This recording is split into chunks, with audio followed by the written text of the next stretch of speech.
बिस्मिल्लाहिर्रहमानिर्रहीम, अस्सलाम वालेकुम नाज़रीन। मैं हूं इरफान हाशमी और आपको प्रोग्राम दो टोक में खुशामदीद कहता हूं। और हमारे साथ मौजूद हैं इब्राहिम राय साहब। राय साहब अस्सलाम वालेकुम। वालेकुम अस्सलाम। राय साहब, खान साहब ने 4 पेशन गोइयां की हैं। पहली पेशन गोई उनकी ये है कि पाकिस्तान श्रीलंका बन सकता है, फिर सेनेट के इंतखाबात के अंदर धांधली होगी, पैसा चलेगा, और फिर उन्होंने जो सुप्रीम कोर्ट पाकिस्तान का दरवाज़ा खटखटाने की बात की है एहतजाज करके, और अगर उनकी बात ना मानी गई तो ऑब्वियसली फिर वो सड़कों पर आ जाएंगे। और ये सब कुछ ऐसे हालात में हो रहा है जब पाकिस्तान IMF के साथ नई डील करने की बात कर रहा है। चूँकि ये जो श्रीलंका की बात है ना राय साहब, ये इससे पहले भी खान साहब कर चुके हैं। पेट्रोल की लंबी लंबी लाइनें लगेंगी, पाकिस्तान का मौशी स्ट्रक्चर तबाह होगा, और उसकी बुनियादी वजह ये 4 साल का प्लान जिसके बारे में कहा जा रहा है कि हम IMF से तारीख का सबसे बड़ा लॉन्ग टर्म प्लान जो है वो लेने जा रहे हैं। यानी एक लंबा चौड़ा प्लान लेकर पाकिस्तान को कर्जे के बोझ के नीचे मजीद जो है वो दबाया जाएगा। राय साहब, सहाफ़ियों से जो गुफ्तगू हुई, बड़ी कोशिश की लोगों ने कि ये मुलाकात ना हो, लेकिन ये मुलाकात हुई और सहाफ़ियों के ज़रिए पैगाम जो है बाहर आया। खान साहब भी कहते हैं कि मेरी सारी पेशन गोइयाँ सच साबित हुई। अब बता रहा हूँ कि पाकिस्तान में श्रीलंका वाला काम होने जा रहा है। अब महंगाई में इजाफा होगा और अवाम बाहर निकल आएंगे, और मैंने कोई डील नहीं की। वकला तक मुलाकातें बंद कर दी गई। पुरअमन एहतजाज का सिलसिला जारी रहेगा। हम इंतखाबात में धांधली के खिलाफ सुप्रीम कोर्ट भी जाएंगे। अब मसला पता है क्या है? ये जो कोई डील नहीं हुई, डील वाकई नहीं हुई, लेकिन पैगामात राय साहब भेजे जा रहे हैं, क्योंकि 2 रोज़ पहले अलीमा खान ने ये कहा था कि हमसे मुतवातर जो है गुफ्तगू हो रही है। पैगामात भेजे जाते हैं कि खामोश हो जाओ, ज़ुबान बंद करो, बोलो मत, और हम बदले में इमरान खान को रिहा जो है वो कर देंगे। राय साहब, हालात जो हैं पाकिस्तान के श्रीलंका बन जाएंगे, क्योंकि ये जो नए वज़ीर ख़जाना साहब आए हैं उन्होंने जो दरख्वास्त की है, क्या दरख्वास्त की है जी, कि वज़ीर ख़जाना की आलमी बैंक के कंट्री डायरेक्टर से मुलाकात, कर्ज जारी करने की दरख्वास्त की। और दूसरी तरफ IMF का वफ्द भी जो है वो पहुंच रहा है, और ज़राए के मुताबिक रवां माली साल के दौरान आलमी बैंक से फाइनेंसिंग के हसूल पर भी बातचीत की जाएगी। मजमूई तौर पर $2 अरब कर्ज की तवक्को थी। कर्ज FBR में इस्लाहात, सैलाबज़दा इलाकों की तामीरों के लिए मिलना था। साहब, पाकिस्तान के हालात और पाकिस्तान में हमने तो अपने कशकोल को बड़ा ही होते हुए देखा है। ये कशकोल छोटा नहीं हो रहा, ये बढ़ रहा है, दिन ब दिन बढ़ रहा है। आप श्रीलंका में कुछ ख़ानदानों की हुकूमत थी, ख़ानदान कर्जा लेते हैं, उस मुल्क की आवाम पर ख़र्च नहीं करते। लोगों ने फिर उनके महलों का जो है वो रुख किया, और फिर फ़ौज को आना पड़ा, और प्रेसिडेंट हाउस जो था उसका मुहासरा हुआ। आपके सामने वो विजुअल्स जिसमें स्विमिंग पूल्स के अंदर, बेडरूम्स के अंदर गाड़ियाँ, जो महंगी महंगी गाड़ियाँ थी, बाहर जो है वो भूख नाच रही थी, और अंदर अयाशी जो है वो की जा रही थी। ये सब कुछ हमने देखा श्रीलंका के अंदर। पाकिस्तान के अंदर भी ख़ानदानों का इत्तेहाद हो गया है। जब ख़ानदानों का इत्तेहाद होता है तो फिर यहाँ के हालात कैसे होंगे? राय साहब, ये पूरी एक फैमिली फ्रेंचाइज चल रही है। वज़ीर ख़जाना कौन है? वो किसी का रिश्तेदार है, खलील रहमान रहमदे का रिश्तेदार। और फिर वो कैसे रिश्तेदार बना, और खलील रहमान रहमदे का क्या ताल्लुक़ है नवाज शरीफ साहब के साथ? और फिर डार साहब अगर उस कुर्सी पर बैठे होते तो उनका क्या ताल्लुक़ है? और फिर अगर आप पूरी की पूरी काबीना को देखें तो कोई ना कोई किसी ना किसी का रिश्तेदार है। तो राय साहब, ये जो इकॉनमी है, क्या रिश्तेदार चला सकेंगे या नहीं चला सकेंगे? क्योंकि अब तक जो कुछ हुआ है, पाकिस्तान के हालात मुझे बेहतरी की तरफ जाते हुए नजर नहीं आ रहे। राय साहब देखें हाशमी साहब, ये जो आपने खबर पढ़ी, इसके अंदर 2 बड़ी खबरें छुपी हैं। बड़ी दिलचस्प खबरें भी हैं, लेकिन इनका एक पहलू बड़ा तकलीफदेह भी है। ये दोनों खबरें अपने व्यूअर्स के सामने रखते हैं, और शरीफ ख़ानदान के घर के अंदर से एक हैरानकुन वीडियो जो वायरल हुई है, शरीफ ख़ानदान के घर से इमरान खान साहब के हक़ में जो सबसे बड़ी गवाही आ गई है, इसके मुतल्लिक भी अपने व्यूअर्स को बताते हैं। क्योंकि ये गवाही नवाज शरीफ के सबसे करीबी दोस्त और सबसे वफादार दोस्त समझे जाने वाली शख्सियत ने दी है, और इस शख्सियत ने नवाज शरीफ को, मरियम नवाज को, और मरियम नवाज को हकीकतन असल में मैंडेट चोर करार दे दिया है। ये वीडियो सेनेटर किरमानी की है, और सेनेटर किरमानी के मुतल्लिक जानने वाले जानते हैं कि ये नवाज शरीफ के कितने करीब हैं। लेकिन अब उन्होंने एक टीवी प्रोग्राम में ये एतराफ़ किया है कि कौमी असम्बली में नून लीग और उनके जो इत्तेहादी हैं इनको कौमी असम्बली में मुंतखब करके नहीं लाया गया, बल्कि इनके लिए अल्फाज इस्तेमाल जो किए गए ये हमारे व्यूअर्स ने बड़े गौर से सुनने हैं और इसके ऊपर कमेंट करके भी हमें बताना है कि सेनेटर किरमानी असल में कहना क्या चाह रहे थे। उन्होंने कहा कि ये अरकान मुंतखब होकर नहीं आए बल्कि इनको भर्ती करके लाया गया है। अब भर्ती करके किसको लाया जाता है, कौन से इदारे भर्तियां करते हैं, ये एक बड़ा दिलचस्प पहलू है और उनकी इस बात के ऊपर ज़ेरे लब एंकर बड़े मुस्कुराए भी। लेकिन हाशमी साहब उसके बाद एक और वीडियो जो कि मरियम नवाज के एक करीबी साथी की वायरल हुई है, ये भी अपने व्यूअर्स को मुख्तसरन बताते हैं। और ये मरियम नवाज के एक ऐसे करीबी साथी हैं जिनके ज़रिए शहबाज शरीफ पर इन्होंने वार करवाया था, यानी मरियम नवाज ने, और ये इल्ज़ाम लगवाया था कि शहबाज शरीफ और ख्वाजा आसिफ नवाज शरीफ के ख़िलाफ़ इस्टेब्लिशमेंट के साथ मिलकर साजिश कर रहे हैं। अब ये जो शख्सियत है यानी नाम नहाद लीगी रहनुमा जावेद लतीफ़, इनकी वीडियो वायरल हुई है और इसमें उन्होंने कहा कि हम कठपुतली हैं।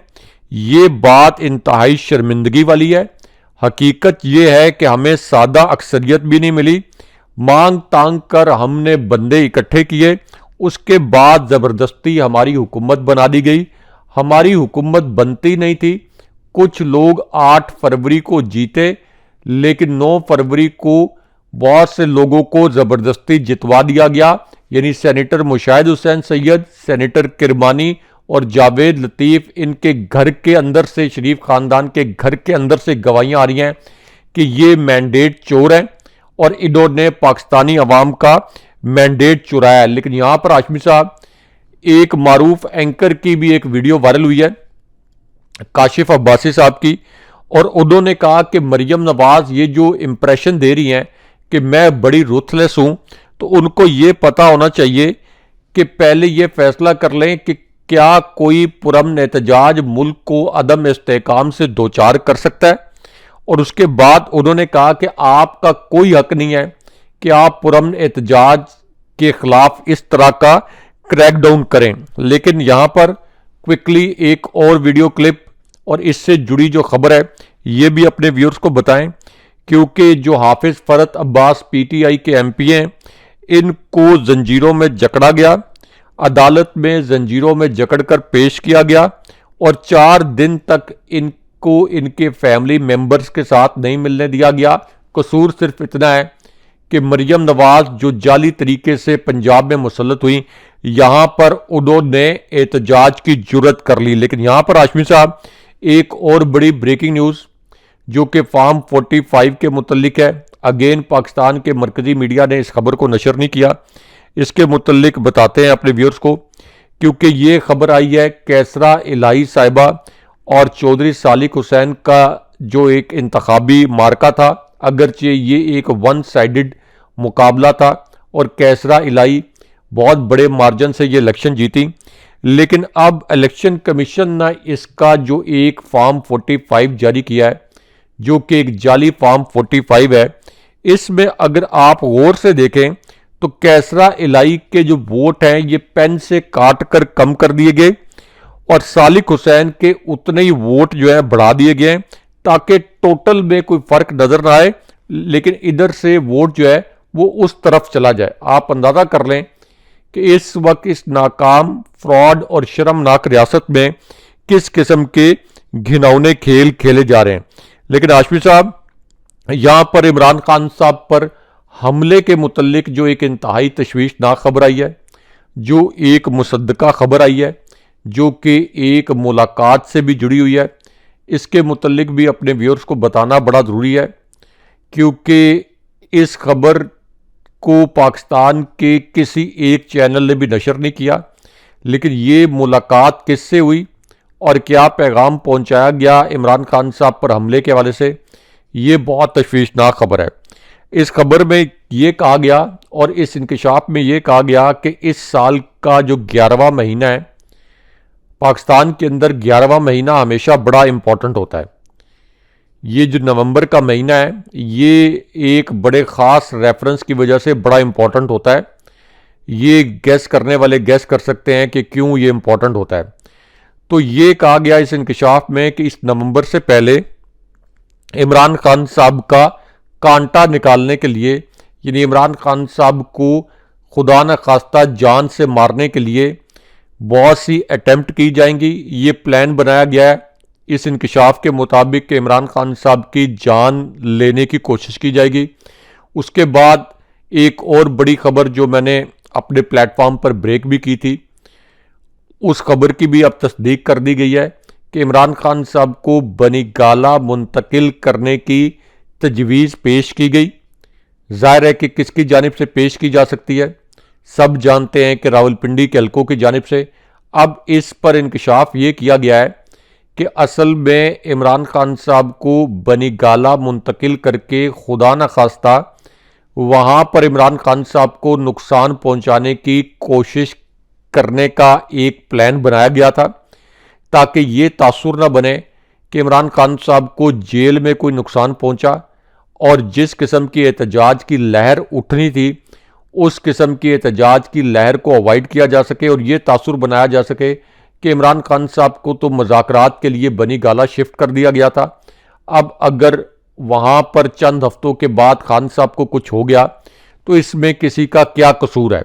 तो एक तो ये इंकशाफ किया गया कि इमरान खान साहब को बनी गाला भेजने की ऑफ़र की गई और इसके अंदर प्लान ये था कि इमरान खान साहब को वहाँ पर नुकसान पहुँचाया जाए। लेकिन उसके बाद इमरान खान साहब पर हमले के मुतल्लिक जो इंकशाफ किया गया, इसके पहले हिस्से में कहा गया कि अडयाला जेल पर दहशतगर्दों के नाकाम हमले के मुतल्लिक खबर लॉन्च करवाने का मकसद ये था कि एक ग्राउंड बनाया जाए कि अडयाला जेल में किसी पर भी हमला हो सकता है, यानी खान साहब पर भी हमला हो सकता है। और फिर जो एक ज़हनी मरीज कैदी, उसके मुतल्लिक ये कहा गया कि उसने ईंटें उखाड़कर दीगर कैदियों को मारी और कुछ कैदी मारे गए। तो ये भी इसी प्लान का हिस्सा है कि इस किस्म की खबरें लॉन्च करवा के ये माहौल बनाया जाए कि अडयाला जेल में किसी की जान जा भी सकती है और दूसरे लोग किसी की जान ले भी सकते हैं। लेकिन यहाँ पर बुशरा बीबी साहिबा के मुतल्लिक भी एक बड़ा और अहम इंकशाफ हुआ है, क्योंकि इस इंकशाफ में ये कहा गया कि बुशरा बीबी साहिबा को बताया गया, ये खबर, इससे जुड़ी एक खबर मैंने अपने प्लेटफॉर्म पर ब्रेक की थी कि इमरान खान साहब को आंखों का इन्फेक्शन भी है। तो बुशरा बीबी साहिबा को ये बताया गया कि अगर आप ये चाहती हैं कि इमरान खान साहब की सेहत ठीक रहे, जो कि बज़ाहिर दांतों और आंखों के इन्फेक्शन के सिवा ठीक थी, मुनासिब थी, तो ये कहा गया कि अगर आप चाहती हैं कि इमरान खान साहब की सेहत ठीक रहे तो आपको इमरान खान साहब को कन्विंस करना पड़ेगा कि इमरान खान साहब अपने मौक़िफ़ से पीछे हट जाएं। फिर इमरान खान साहब को बनी गाला भी मुंतकिल कर दिया जाएगा। और अगर आपने इमरान खान साहब को इस बात पर कन्विंस ना किया, अगर खान साहब को कायल करने में आप कामयाब ना हुई, तो फिर खान साहब की सेहत और ज़िंदगी का दारोमदार हम पर होगा। ये इंकशाफ किया गया कि बुशरा बीबी साहिबा को इस तरह से इनडायरेक्टली धमकाया गया। लेकिन उसके बाद एक और बहुत अहम खबर, इसी खबर से जुड़ी जो खबर है इमरान खान साहब पर हमले के मुतल्लिक जो इंकशाफ है, इसमें यह कहा गया कि इमरान खान साहब की तस्वीर लेकर टीवी प्रोग्रामों में शिरकत की जाए। कोई भी टीवी प्रोग्राम एंकर या प्रोड्यूसर अगर ये कहें कि खान साहब की तस्वीर बामरे मजबूरी हम नहीं चला सकते, तो उस टीवी प्रोग्राम का बायकॉट किया जाए। और फिर ये कहा गया कि इस वक्त पूरा फोकस इमरान खान साहब की रिहाई पर होना चाहिए, क्योंकि इमरान खान साहब की जान लेने के लिए अगले 2 से 3 महीने में बड़ी ख़तरनाक अटैम्प्ट हो सकती हैं। और ये पैगाम अब ऑफिशियली पीटीआई की जानिब से जारी किया गया है। मुराद सईद ने ये पैगाम जारी किया, पीटीआई ने इसको रीपोस्ट और रीट्वीट किया है। इसका मतलब यह है कि एक तो वो तमाम खबरें जो मैंने दी उनकी भी तस्दीक हो गई, और दूसरी जानिब इस बात को भी तक़वियत मिल गई कि इमरान खान साहब को इस वक्त रास्ते से हटाने के लिए खुदा न खास्ता उनकी जान लेने का प्लान किया जा रहा है। अब जो आपने बात की कि क्या मईशत चल सकेगी या नहीं चल सकेगी, तो हाशमी साहब, नए वज़ीर ख़जाना ने हलफ तो उठा लिया, लेकिन इस वक्त जो सियासी अदम इस्तेहकाम है उसका पहला नतीजा सामने आ गया है, क्योंकि पाकिस्तान में सरमायाकारों के 1 खरब 20 करोड़ रुपये डूब गए हैं। पाकिस्तान स्टॉक एक्सचेंज बदतरीन मंदी का शिकार हो गई है और इसकी रिकवरी का कोई चांस जो है वो इस वक्त नज़र नहीं आ रहा। अब इस पूरी सूरत हाल में इस कठपुतली हुकूमत ने और इस जाली हुकूमत ने, जिसको ज़बरदस्ती जो है मुसल्लत किया गया पाकिस्तानी कौम के ऊपर, इन्होंने इमरान खान साहब के साथ मुलाकातों पर पाबंदी भी आयद की। लेकिन दूसरी जानिब अब उमर अयूब जो हैं और बैरिस्टर गौहर, उनकी एक मुलाकात तो इमरान खान साहब के साथ हो गई और उसके बाद इमरान खान साहब के साथ दूसरी मुलाकात में रुकावट डाली गई। और इस पूरी सूरत हाल में पीटीआई के जो अरकान कौमी असम्बली थे, इन्होंने जब इस्लामाबाद हाई कोर्ट से पार्लियामेंट हाउस तक मार्च किया तो यहाँ पर पुलिस इंस्पेक्टर ने इन्हें रोक दिया। आप अंदाज़ा कर लें कि किस किस्म की अंधेर नगरी है कि कौमी असम्बली पर ताले लगा दिए गए। इतना खौफ है पीटीआई का कि इंस्पेक्टर को इस्तेमाल करके पीटीआई की इस रैली को रोक दिया गया। और हाशमी साहब, इस वक्त एक और स्टेटमेंट फैसल वाउडा का वायरल हो गया है कि इन नालायक और निकम्मे और नायल लोगों से इकॉनमी सवाल ही नहीं पैदा होता कि संभले। और लगता यह है कि शायद पावर कॉरिडोर में ये भी प्लान है कि चूँकि इनसे मईशत नहीं संभलेगी तो हो सकता है कि पावर कॉरिडोर के जो जिम्मेदारान हैं ये फ्रंट फुट पर आ जाएं। यानी अभी भी हुकूमत तो अमलन उन्हीं की है, लेकिन हो सकता है वो फ्रंट फुट पर आ जाएं और शहबाज शरीफ को रुखसत भी होना पड़े, यानी बराह रास्त वो अपना ही कोई वज़ीर-ए-आज़म ले आएँ, जैसे कि अनवरुल हक काकड़ को पाकिस्तान के ऊपर निगरान वज़ीर-ए-आज़म के तौर पर मुसल्लत किया गया था। राय साहब, उमर अयूब साहब ने फ्लोर ऑफ द हाउस कुछ इंकशाफात किए चीफ इलेक्शन कमिश्नर के हवाले से, और फिर जो मुतालबा किया गया है उमर अयूब साहब की तरफ से वो है ऑपोजिशन लीडर के नोटिफिकेशन का। हैरानगी की बात यह है कि इस मुल्क के अंदर सदर साहब ने भी हल्फ उठा लिया और एक बड़ी पुरवकार किस्म की तकरीब हुई। यहाँ पर आसिफा भुट्टो को भी इंटाइटल कर दिया गया, एक टाइटल दे दिया गया है फर्स्ट लेडी का। और दूसरी तरफ वज़ीर-ए-आज़म साहब भी आ गए, उनकी काबीना भी बन गई, तमाम सूबों में हुकूमतें बन गई, लेकिन अपोजिशन लीडर वफाक के अंदर किसी को नहीं बनाया जा रहा, यानी नोटिफिकेशन जारी नहीं किया जा रहा। एक तो ये मुतालबा किया गया है और फिर ऐसा हुआ क्या है, 20 सीटों के हवाले से प्लानिंग ये की जा रही है। उमर अयूब साहब ये कहते हैं कि चीफ इलेक्शन कमिश्नर करेगा क्या, इन 20 सीटों पर दोबारा से काउंटिंग करवाई जाएगी और जीत को हार में कन्वर्ट जो है वो कर दिया जाएगा, यानी झुर्लू फेरा जाएगा। राय साहब, ये कितनी आसानी से सब कुछ कर लेते हैं और कितनी आसानी के साथ पाकिस्तान की जो अदालतें हैं वो खामोश रहती हैं। क्योंकि अगर आपको याद हो 154 में भी ये कुछ हुआ था, नून लीग का जो हारा हुआ था और तहरीक इंसाफ का जो जीता हुआ था, 7,000 का फ़र्क था NA 154 लोधरा से, और हार को जो है वो जीत में कन्वर्ट कर दिया गया। इस पर भी कोई खामोशी जो है वो छाई हुई है। ये एक वारदात डाली जाएगी। अब जो इंस्पेक्टर मुश्ताक साहब के हवाले से कार्रवाई का मुतालबा किया गया है, बताया जाता है कि उमर अयूब साहब ने कि स्पीकर से एक तो अरकान पार्लियामेंट का रास्ता रोकने वाले इंस्पेक्टर मुश्ताक के खिलाफ कार्रवाई की जाए, और उन्होंने ये कहा कि पुलिस के इंस्पेक्टर मुश्ताक ने अरकान पार्लियामेंट का रास्ता रोका, उसने अरकान के लिए कौमी असम्बली का दरवाज़ा बंद किया। ये इस्तेहकाक किसने दिया कि अरकान को पार्लियामेंट आने से रोके? ऐसा पुलिस वाला कल आपका भी रास्ता रोकेगा। उन्होंने ये भी कहा कि बताया जाए कि क्या हमें कौमी असम्बली में आवाम की नुमाइंदगी का हक नहीं है? जनाब स्पीकर, इस पुलिस अफसर के खिलाफ एक्शन लिया जाए। उमर अयूब ये भी कहते हैं कि लीडर ऑफ अपोजिशन के लिए अरकान की दस्तखत वाली दस्तावेज़ फराहम कर दी है, बराह करम मेरा लीडर ऑफ अपोजिशन का नोटिफिकेशन जो है वो जारी किया जाए। और उन्होंने ये भी कहा कि बानी पीटीआई से मुलाकातों पर पाबंदी आयद है, इसका भी रास्ता खोला जाए। और फिर जो उमर अयूब ने शानदाना गुलजार को FIA ने जो नाम नहाद वज़ीर आला मरीम नवाज़ के कहने पर ख़त लिखा, शानदाना गुलजार को पेश होने का कहा जा रहा है। हम इस इकदाम की मजम्मत करते हैं, यानी अदारों को एक बार फिर जो है वो इस्तेमाल किया जाएगा, इसकी मजम्मत की गई। राय साहब, एक चीज़ मैं सुनने वालों के सामने रख दूं कि एक इंकिशाफ और भी हुआ है, और वो इंकिशाफ मिफ्ता इस्माइल साहब ने और पाकिस्तान के साबिक वज़ीर-ए-आज़म शाहिद खाकान अब्बासी साहब ने किया है। और दोनों ये कहते हैं कि शहबाज, जो आपके हमजा शहबाज है, वो अपनी सीट हार गए, नवाज शरीफ अपनी सीट हार गए। इसके साथ साथ उन्होंने 2 नाम और भी लिए, ओन चौधरी का, वो सीटें हार गए। और ये एक टाइम बॉम्ब है, किसी भी वक्त फट सकता है और जब ज़रूरत पड़ेगी इनको खोल दिया जाएगा, क्योंकि फॉर्म 45 अगर देखा जाए तो इनके मुताबिक नवाज शरीफ अपनी दोनों सीटें हारे और इसके साथ साथ जो बाकी लोग हैं वो भी अपनी सीटें जो हैं वो हार चुके हैं। राय साहब देखें हाशमी साहब, एक तो अडयाला जेल से जो एक वीडियो वायरल हुई है और इमरान खान साहब का एक बड़ा अहम नौयत का पैगाम भी सामने आ गया है। इमरान खान साहब के इस पैगाम के 2 हिस्से हैं। एक तो इमरान खान साहब ने कहा कि इलेक्शन में सबसे बड़ा फ्रॉड हुआ, इस फ्रॉड ने इदारों की साख मुकम्मल तौर पर तबाह कर दी है। इस वक्त अडयाला जेल में जिस सिक्योरिटी थ्रेट के मुतल्लिक बात की जा रही है, ये भी एक ग्रेटर प्लान का हिस्सा है, ये भी एक फ्रॉड है और पूरा मुल्क इस वक्त झूठ पर चल रहा है।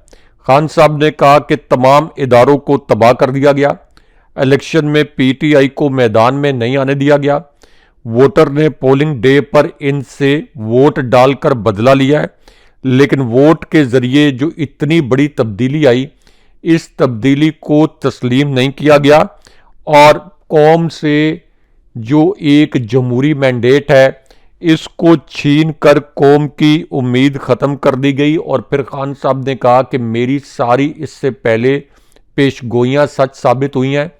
जैसे मैंने कहा था कि कौम बाहर निकलेगी, पीटीआई को वोट देगी, लोग खौफ के बुत तोड़ चुके हैं, तो उन्होंने कहा कि अब मैं ये पेशगोई कर रहा हूँ कि पाकिस्तान में श्रीलंका वाला काम होने जा रहा है। और खान साहब ने कहा कि महंगाई में मज़ीद इजाफा होगा और आवाम सड़कों पर निकल आएंगे। अब हाशमी साहब, इस पूरी सूरत में chief election commissioner Sikandar Sultan Raja, जिनके मुतल्लिक ये तासुर नहीं है, अब तो एक तरह से ये ओपन सीक्रेट है कि ये शरीफ ख़ानदान की बी टीम के तौर पर काम करते हैं। सेनेटर्स ने पार्लियामेंट के फ्लोर पर खड़े होके, यानी जमात इस्लामी के सेनेटर्स और कौम प्रेस सेनेटर्स, उन्होंने कहा कि चीफ इलेक्शन कमिश्नर पर आर्टिकल 6 लगना चाहिए और चीफ इलेक्शन कमिश्नर के खिलाफ कार्रवाई होनी चाहिए। और यहाँ पर एक अहम खबर ये भी हाशमी साहब, चीफ इलेक्शन कमिश्नर से याद आ गया कि रावलपिंडी के जो कमिश्नर थे जिन्होंने धांधली के मुतल्लिक बयानात दिए थे और ये कहा था कि चीफ जस्टिस और चीफ इलेक्शन कमिश्नर, ख़ास तौर पर चीफ इलेक्शन कमिश्नर भी इस धांधली में मुलविस थे, उनके मुतल्लिक ये अब इतलात आ रही हैं कि वो कहीं गायब हो गए हैं। ये कहा गया पुलिस की जानिब से कि वो खुद कहीं रुपोश हो गए हैं। ये एक मुज़िका खेज़ बात है कि जिनको इलेक्शन कमीशन की कमेटी में बुलाकर बयान भी ले लिया गया और अब ये कहा जा रहा है कि रुपोश हो गए हैं या रुपोश कर दिया गया है। तो इस पूरी सूरत में चीफ इलेक्शन कमिश्नर के ख़िलाफ़ जमात इस्लामी, कौम परस्त जमातें, यहाँ तक कि इससे पहले पीपल्स पार्टी भी, तो पूरा पाकिस्तान मुत्तफिक है कि चीफ इलेक्शन कमिश्नर पाकिस्तानी कौम से मैंडेट छीनने के जुर्म के मुर्तकिब हुए हैं और इन पर आगे चलकर आर्टिकल 6 लगेगा। इसलिए अब तहरीक इंसाफ की जानिब से इनके इस्तीफ़े का मुतालबा भी किया गया है। लेकिन हाशमी साहब, यहाँ पर एक और ब्रेकिंग न्यूज़, क्योंकि अताउल्लाह तारड़ के ज़रिए ये इल्ज़ाम लगवाया गया पीटीआई पर और इमरान खान साहब पर कि इन्होंने यूरोपीय यूनियन को ख़त लिखा है और पाकिस्तान का जीएसपी स्टेटस जो है इसको ख़त्म करवाने के लिए कोशिश की गई है। ये प्रोपेगेंडा किया गया और उसके बाद आप ये कह लें कि अपने जो नून लीग के करीबी साफ़ी हैं उनके ज़रिए ट्वीट्स भी करवाए गए। लेकिन अब डॉन न्यूज़ के एक सीनियर साफ़ी हैं बाकिर सज्जाद साहब, उन्होंने ख़ुद ये बताया है कि उनका यूरोपीय यूनियन से रब्ता हुआ है और यूरोपीय यूनियन ने ये कहा है कि इमरान खान साहब या पीटीआई की जानिब से कोई ऐसा ख़त उनको नहीं मिला जिसमें ये लिखा गया हो या ये कहा गया हो कि पाकिस्तान के टेक्सटाइल सेक्टर के लिए या पाकिस्तान का जो जीएसपी प्लस स्टेटस है इसको रिवोक किया जाए या इसको वापस लिया जाए। लेकिन इस कठपुतली हुकूमत के कठपुतली वज़ीर अताउल्लाह तारड़ को इतनी सियासी शर्म नहीं है कि वो अब अपने इल्ज़ाम पर माफ़ी मांग लें, क्योंकि यूरोपीय यूनियन ने एक तरह से अताउल्ला तारड़ को ये बराह रास्त शटअप कॉल दे दी है। अब चीफ इलेक्शन कमिश्नर की मियाद तो वैसे ही थोड़ी रह गई है, हाशमी साहब इनकी मियाद तो वैसे ख़त्म हो गई है, तो अब वो एक ओहदे के ख्वाहिशमंद है। और यकीनन शरीफ ख़ानदान के मुतल्लिक तो एतजाज़ अहसन ने कहा था कि ये sitting chief justice, sitting high courts और सुप्रीम कोर्ट के जस्टिस और जज साहबान को इस तरह से रिश्वत देते हैं कि आप हमारे हक़ में फ़ैसले दें, आपकी रिटायरमेंट के बाद, आपका टेन्योर ख़त्म होने के बाद हम आपको नवाजेंगे मराज से भी, ओहदों से भी। तो चीफ इलेक्शन कमिश्नर के मुतल्लिक भी बज़ाहिर उनके साथ भी इसी किस्म की कमिटमेंट्स की गई हैं। इसी वजह से उन्होंने आउट ऑफ वे जाकर 17 नशिस्तों वाली नून लीग को 75 से ज़ायद नशिस्तों पर पहुंचा दिया। और अगर तो ये बल्ले का इंतखाबी निशान तहरीक इंसाफ के पास होता तो फिर पीटीआई जो नून लीग है, पीटीआई की इतनी बड़ी मेजॉरिटी होती कि पीटीआई शायद सिर्फ 1-2 नशिस्तों से ज़ायद नशिस्तें हासिल नहीं कर सकती थी, नून लीग जो है। राज साहब, एक अनहोनी हुई है आज पाकिस्तान में। वो शख्सियत जो शहबाज शरीफ साहब के नाम रखती रही, फॉर्म 47 की पैदावार कहा जाता रहा, आपने पीटीआई का होम ग्राउंड जो है वो केपी को बनाना था, लेकिन आज वो खुद चलकर कहाँ गए हैं? शहबाज शरीफ रेड जोन के अंदर, और शहबाज शरीफ से वज़ीर-ए-आज़म हाउस के अंदर ये मुलाकात हुई है। अच्छा, मेरे समेत पाकिस्तान में बहुत सारे लोग जो हैं वो इस वक्त ये जानना चाहते हैं कि मुलाकात क्यों हुई, किसके कहने पर हुई, और क्या मैंडेट था जिसके मुताबिक, जिसके ज़रिए जिसने एम्पावर किया अली अमीन गंडापुर को कि वो जाकर शहबाज शरीफ साहब को मिलें। मेरे लिए और हम तमाम सुनने वालों के लिए अली अमीन गंडापुर की ये गुफ्तगू जो है, इसमें सीखने के लिए बहुत कुछ है। क्या ये गुड कॉप और बैड कॉप खेल रहे हैं? क्या बर्फ पिघल गई? और क्या फिर इमरान खान के कहने पर ये पूरे का पूरा जो है मुलाकात का सीन हमने आज पाकिस्तान की टेलीविजन स्क्रीन के ऊपर देखा है। राज साहब, इस मुलाकात के अंदर इसाक डार थे, ख्वाजा आसिफ थे, वफाकी वज़रा में एहसन इकबाल, अमीर मकाम और आला सरकारी अफसरान। अच्छा, मज़े की बात यह कि सारे वो लोग हैं जो फॉर्म 47 की पैदावार हैं। इनमें से कोई भी जीता हुआ नहीं है, और कोई रिश्तेदार है वो बैठा हुआ है, लेकिन ये सारे जीते हैं फॉर्म 47 के मुताबिक, 45 के मुताबिक ये लोग हार गए। अच्छा, इन्होंने क्या कहा एहसन इकबाल के साथ खड़े होकर कि हमारी मुस्बत जो है अंदाज में बातचीत हुई है, वज़ीर-ए-आज़म से माली मुश्किलात से हमने उन्हें आगाह किया और मुतालबा नहीं करेंगे जो वफाकी हुकूमत के लिए नामुमकिन हो, ऐसा कोई मुतालबा नहीं करेंगे। वज़ीर-ए-आज़म ने यकीन दिलाया कि सूबे की वाजिबात अदा किए जाएंगे। वज़ीर-ए-आज़म ने मुलाकात में बानी पीटीआई से मुलाकात का मामला भी उठाया। मैंने बताया कि सेनेट इलेक्शन से मुतालिक बानी पीटीआई से मुशावरत करनी है। वज़ीर-ए-आज़म ने यकीन दिलाया कि मेरी जल्द बानी पीटीआई से मुलाकात जो है करवा दी जाएगी। अली अमीन गंडापुर ने यह भी कहा कि हमारे खत का मतलब ये नहीं था कि IMF पाकिस्तान को रकम ना अदा करे। वज़ीर आला खैबर पख्तूनख्वा की वज़ीर-ए-आज़म से मुलाकात का खैर मकदम करते हैं, यानी दूसरी तरफ से भी खैर मकदम किया गया। राय साहब, ये एक दूसरे का खैर मकदम तो कर रहे हैं, खान साहब जेल में बैठकर खैर मकदम करेंगे इस मुलाकात का, या ये उन्हीं की मर्जी से हुई है क्योंकि अली अमीन गंडापुर अपने तौर पर ये सब कुछ नहीं कर सकते? राय साहब देखें हाशमी साहब, अली अमीन गंडापुर और शहबाज शरीफ की मुलाकात के मुतल्लिक तफसीलात सामने आई हैं। अली अमीन गंडापुर की शहबाज शरीफ से मुलाकात एक ऐसी सिचुएशन में हुई जहां पर केपी में अपना मर्जी का चीफ सेक्रेटरी लाने की इजाज़त नहीं दी जा रही थी, और केपी एक ऐसा इलाका है जिसमें साबिक फाटा भी जम है, और अली अमीन गंडापुर उनके मुतल्लिक जानने वाले जानते हैं कि वो खौफजदा होने के लिए किसी भी वक्त तैयार नहीं होते। पहले तो उनको धमकाने के लिए केपी में गवर्नर राज की धमकी लगाई गई कि केपी में हम गवर्नर राज लगाएंगे। फिर इलेक्शन कमीशन में उनकी नायली के लिए एक जो नाम नहाद दरख्वास्त थी उसको फिक्स कर दिया गया, और उसके बाद अली अमीन गंडापुर के मुतल्लिक ये ख्याल था कि ये शहबाज शरीफ के साथ मुलाकात में कोई बड़े सबमिसिव होंगे, लेकिन इसकी अंदरूनी कहानी मुख्तलिफ है। क्योंकि हाशमी साहब, अली अमीन गंडापुर ना सिर्फ ये कि पीटीआई के प्लेटफॉर्म से केपी में चीफ मिनिस्टर बने, बल्कि पीटीआई केपी के अंदर 92% से ज़ायद वोट लेकर इक़्तिदार में आई है। पंजाब में भी पीटीआई की असल नशिस्तें 225 थीं, और इसी तरह कौमी असम्बली में 180 से ज़ायद जनरल नशिस्तें थीं। मखसूस नशस्तें मिलाकर 230 के करीब नशस्तें थीं। तो अब इस पूरी सूरत हाल में अगर ये इम्प्रेशन बने कि शहबाज शरीफ केपी के चीफ मिनिस्टर की बात नहीं मान रहे या केपी के साथ हेड ऑन हो गए हैं, जो कि ये पूरी कोशिश करेंगे कि केपी के अवाम की ख्वाहिशात को कुचलें, तो उसका नतीजा ये होता कि केपी में तहरीक इंसाफ की हुकूमत की मकबूलियत और बढ़ जाती।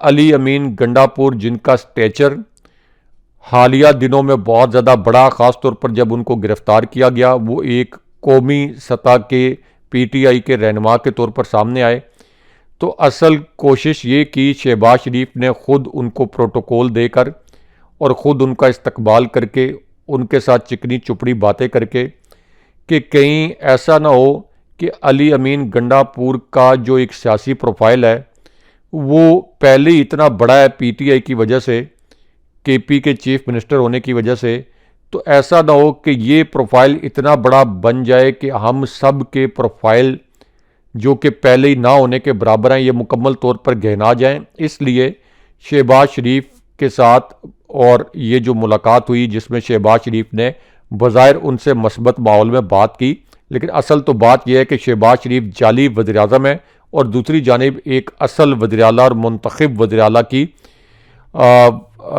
के तौर पर अली अमीन गंडापुर मुंतखब हुए। यानी एक असल वज़ीर-ए-आला और एक असल वज़ीर-ए-आला और एक जाली वज़ीर-ए-आज़म की ये मुलाकात थी। अब इसमें भी अली अमीन गंडापुर ने इमरान खान साहब के मुतल्लिक और उनकी रिहाई का मामला उठाया, क्योंकि इसके अंदर ट्विस्ट ये है कि सेनेट का इलेक्शन आने वाला है। इमरान खान साहब के साथ मशावरत बड़ी ज़रूरी है। सेनेट का इलेक्शन बहुत ही अहम पीटीआई के लिए भी है। कुछ नामजदगियां भी पीटीआई की जानिब से की गई हैं, लेकिन पीटीआई के रहनुमा अगर इमरान खान साहब से नहीं मिल पाएंगे, ख़ास तौर पर चीफ मिनिस्टर केपी, तो फिर सेनेट का ये जो इलेक्शन है इसके लिए बड़ी ज़रूरी मुशावरत नहीं हो सकेगी। इसलिए अली अमीन गंडापुर ने एक तो इमरान खान साहब की रिहाई और इमरान खान साहब के साथ मुलाकातों का मामला शहबाज शरीफ के सामने उठाया और शहबाज शरीफ के सामने ये मामला उठाकर उन्होंने मीडिया पर भी कहा कि हाँ मैंने ये मामला उठाया। अब यहाँ पर हाशमी साहब एक और वीडियो भी वायरल हुई है जो कि रावलपिंडी से पीटीआई की जो नशिस्तें छीनी गई, जिनके मुतल्लिक इलेक्शन 2024 में जो पीटीआई से रावलपिंडी में नशिस्तें छीनी गई, कमिश्नर रावलपिंडी ने जिसके मुतल्लिक गवाही दी।